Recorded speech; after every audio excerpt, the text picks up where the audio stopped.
बायणात शिंदरी व्यवसायाचो बळी थारिल्ल्यो चलयो आणि बायलांचे पुनर्वसन करून तांकां रोजगाराची संधी तशेंच समाजात मानाची सुवात मेळोवन दिवपा खातीर संघर्ष करतल्या अरुण पांडेचे अर्ज म्हणल्यार अन्याय रहित जिंदगी हे संस्थेच्या कामाची देख हेर राज्यांनी घेवपाक जाय। गोयची साहित्य अकादमी पुरस्कार जैतवंत लेखक नमन सावंत धावस्करान म्हटले। बायणाची झोपडपट्टी मोडून उडयल्या उपरांत घराबारी जाल्ल्या चलयांचे बायलांचे आत्मकथन आशिल्ल्या ब्युटिफूल वुमन ह्या पुस्तकाचे तशेंच अर्धे आकाश माथ्यावर ह्या डॉक्टर श्रीधर पवाराच्या कविता संग्रहाचे शेनवारा लोकार्पण जालें। सलील चतुर्वेदीन इंग्लिशेत शब्दांकन केल्ल्या ब्युटिफूल वुमनचो नमन सावंत धावस्करान मराठीत अणकार केला। लोक वाङ्मयाचो प्रकाशक राजन बावडेकर, पद्मश्री सुधारक ओलवे, पत्रकार प्रतिमा जोशी, कवी श्रीधर पवार आणि रवी भिलाणे सुवाळ्याक हजर आशिल्ले। माटुंगा मुंबईच्या कल्चरल सेंटरात हो सुवाळो जालो। अर्ज ह्या संस्थेचे खरेच उपकार म्हणटा हांव गोंयचेर की गोंयान तेंच्यांनी इतली वर्सां हे काम सुरू केलें। 98तल्यान काम सुरू करून 2007तल्यान लॉन्ड्री सुरू करून आज पर्यंत तेंच्यांनी कितल्याशाच बायलांक, कितल्याशाच घरवाल्यांक, कितल्याशाच दलालांक आर्थीक पुनर्वसन तेंचें केलां।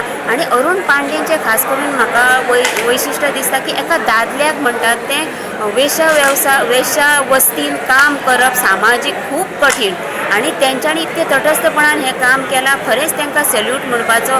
खंयचेय बायलेन सांगूं येता आसलें की तेंचेर कसलोय आरोप घालूं येता आसलो, पूण आयज पर्यंत हें जावंक ना।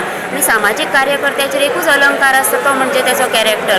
आनी खंयच ह्या गोश्टीक बाधा न येता फाटलीं 20 वर्सां अविरतपणान ते काम करतात। एक म्हणजे स्वताची टीम घेवन तांकां खरोच सॅल्यूट म्हणपाचो आनी आमच्या गोंयचेर तेंचे उपकार आसात। आनी ही देख, ही सबंद भारता खातीर एक देख आसा। हीच देख सगळ्या दुसऱ्या राज्यांनी आपणाव येता। सत्तेचे रूप आता भिरांकूळ जायत चल्ला।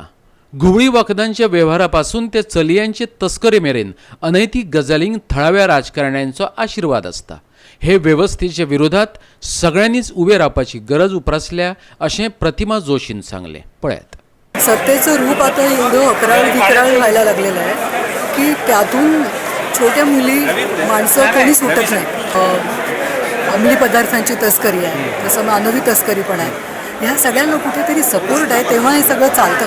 हे एरवी चालणार नाही या सगळ्या याच्यामध्ये। पत्रकारांचं काम समस्येच्या मुळाशी जाऊन ते मांडणं, लोकांचं काम ते समजून घेणं आणि लोकप्रतिनिधी ज्यांची अजून शाबूत आहे म्हणजे सत्सद विवेक बुद्धी आपल्यासारखे काही जागरूक नागरिक आहेत, या सगळ्यांनी याच्याबद्दल बोलणं, विचार करणं, आपल्या कल्पना बदलणं, आपल्या लोकांकडे बघायचा दृष्टिकोन बदलणं हे सगळं गरजेचं आहे।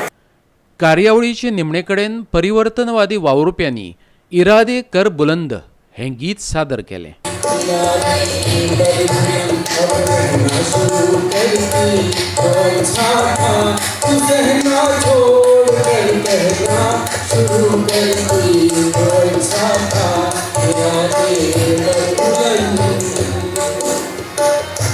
मुंबईच्यान आमचो खबराकार जवाहर बर्वे।